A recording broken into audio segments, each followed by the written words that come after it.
Tapos eto, may nagsasabi nga rin guys na, ang sabi nga nila, quote and quote, Okay. saan Okay. nanggaling ang idea ng lalaking nagpapanggap na gay na nagpapanggap na lalaki? Ito ating gay trying to be straight. Oo, kumbaga yung twist, nilagyan pa natin Oo. ng twist. Oo. Well, kasi nung nakita ko yan, ewan ko bigla ko lang naisip din yan sa TikTok. Nasa DevEx pa ako nun. Sa construction company, no?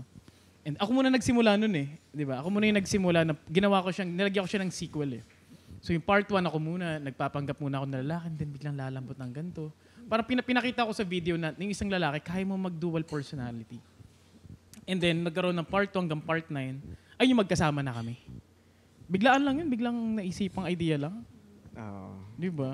Doon Hindi lang napunta on the tayo spot. ng Singapore. Doon yun. Oh, alam niyo ba nung sa Singapore, gumawa kami ng content niya yan. Nasa ano kami, saan tayo nun?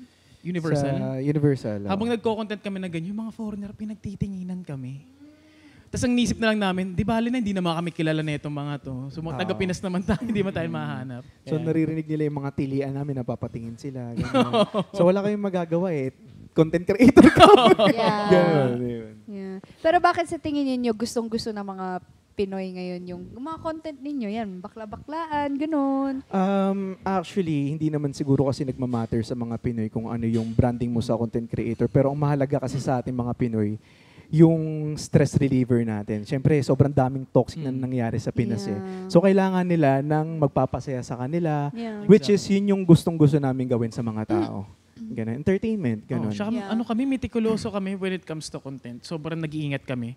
Since marketing namin, alam namin yung takbo sa social media kung ano kayong magandang magte-trend ngayon, ano kayong ganito. And sa sobrang ingat din namin, kaya gusto namin nagpapasaya, kaya kung mapapansin, wala kaming basher talaga sa socials namin. Sa Reddit, meron kami mga nababasa, pero very minimal lang. Pero kasi kami, siguro sa sobrang ingat namin, hindi kami pala promote ng politiko, online sugal, never kami nag-accept. Though ang daming nag-offer, pero O yan, hindi kami. nakwento nyo nga yun. Yung, Ang laki, millions talaga yung usapan dito kung tutuusin. Pero tinurn down namin dahil, kasi pag ginawa namin yan, isang bagsakan, may pera ka, sabihin na natin.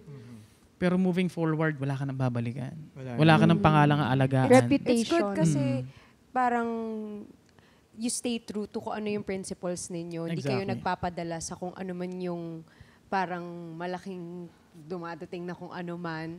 Yes. Yun, kahit ano kami, laki sa hirap na ito, hindi kami nasisilaw sa mga ganong kalaking pera. Di ba? Parang mag-promote ng sugal, kukunin namin yung ganito kalaking pera, eh anong kapalit? Yes. Diba?